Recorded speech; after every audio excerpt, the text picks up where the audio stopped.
దర్శనం చేసుకోవడం జరిగింది. మొన్ననే ఎన్నికల సందర్భంగా నరేంద్ర మోడీ గారు, మన ప్రీతం నేత దేశ ప్రధాని నరేంద్ర మోడీ గారు దక్షిణ కాశీగా ప్రసిద్ధిగాంచినటువంటి వేములవాడకు వచ్చి దర్శనం చేసుకోవడం, దేశవ్యాప్తంగా ఒక చర్చ జరిగింది. ఢిల్లీలో జరిగినటువంటి సమీక్ష సమావేశంలో కూడా వేములవాడ దేవస్థానం యొక్క శక్తి సామర్థ్యాలను, దీని పవిత్రతను కూడా ఇలా మోడీ గారు వివరించడం జరిగింది. చాలా సంతోషం అనిపించింది. తర్వాత జరిగిన ఎన్నికల్లో ముఖ్యంగా వేములవాడ ప్రజలకు శిరస్సు వచ్చి దండాలు పడుతుంది. ఎందుకంటే 83,779 ఓట్లు వచ్చింది. 43,000 మెజార్టీ ఓన్లీ వేములవాడ నియోజకవర్గ ప్రజలు ఇచ్చారు. అటువంటి వేములవాడను మర్చిపోయే ప్రసక్తి లేదు.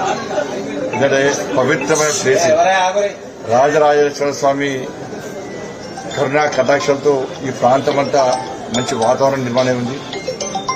కాబట్టి ఇంత మెజార్టీతో గెలిపించి నన్ను ఆదరించి అభిమానించి నన్ను ప్రోత్సహించి గెలిచినటువంటి వేములవాడ నియోజకవర్గ ప్రజలకు ఎప్పుడు రుణపడి ఉంటా. వాళ్ళ సహాయం, వాళ్ళ ప్రోత్సాహం ఇప్పుడు మర్చిపోను.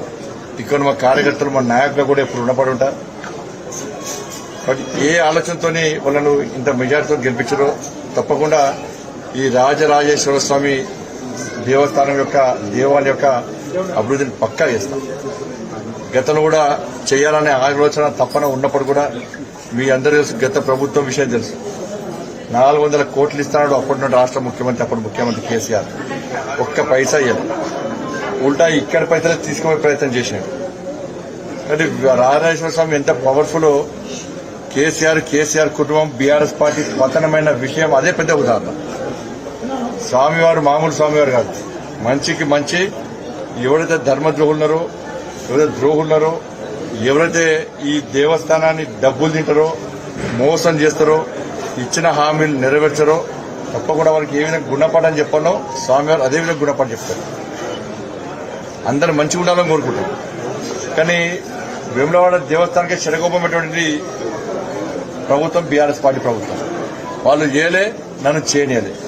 ప్రసాదం స్కీమ్ కింద అనేక సందర్భాల్లో ఈ వేములవాడ దేవస్థానాన్ని అభివృద్ధి చేద్దాం. కొండగట్టు నుంచి నల్లగొండ మీదుగా వేములవాడ దేవస్థానం పూర్తిగా టెంపుల్ కారిడార్ చేద్దాం. మనం దీన్ని అభివృద్ధి చేసే అవకాశం ఉందని చెప్పినప్పుడు కూడా గత ప్రభుత్వం సహకరించలే. ఇస్తాను 400 కోట్ల రూపాయలు ఇవ్వలే. నేను పెళ్లి చేసుకునే గుడి అన్నాడు, అన్ని అన్నాడు. ఉల్టా ఇక్కడి నుంచి పైసలు ఎత్తుకపోయే ప్రయత్నం చేసిన విషయం మీ అందరికీ తెలుసు. కానీ దేవస్థానాల విషయంలో, దేవాలయ అభివృద్ధి విషయంలో, దేవుని విషయంలో రాజకీయ భేషాలు జరగకూడదు. అందరూ కలిసిమలిసి దేవస్థానం అభివృద్ధి చేస్తేనే ఇలా దేవుడు ఎవరి మనసు అటువంటిది, ఎవరి ఆలోచన అటువంటిది, దేవస్థానం అభివృద్ధిని ఎవరు అనుకుంటున్నారు, ఏ విధంగా కుట్ర చేస్తున్నారో ఆ రాజరాజేశ్వర స్వామి తెలుస్తుంది, ఆ లక్ష్మీ నరసింహస్వామి తెలుస్తుంది, ఆ కొండగట్టు అంజన తెలుస్తుంది. అందుకే ఇటువంటి విషయంలో అందరూ కూడా రాజకీయాలను పక్క పెట్టి కనీసం ఇప్పుడున్న ప్రభుత్వం, నాకు నమ్మకం విశ్వాసం ఉంది, ఇప్పుడున్న ప్రభుత్వం కానీ ఈ కాంగ్రెస్ పార్టీ నాయకులు కానీ ఇలా అభివృద్ధికి సహకరిస్తారని చెప్పి అందరూ కలిసిమెలిసి ఇవాళ రాజకీయాలకు అతీతంగా ఈ అభివృద్ధిని చేసుకోవాల్సిన అవసరం ఉంది. ఎందుకంటే ఇక్కడ ప్రజలు ఎన్నో పేదోళ్ళ దేవుడు, ఇతర రాష్ట్రాలు కూడా వస్తూ ఉంటారు. ఇలా పేదలందరూ కనీస సౌకర్యాలకు అవస్థలు పడుతున్నారు.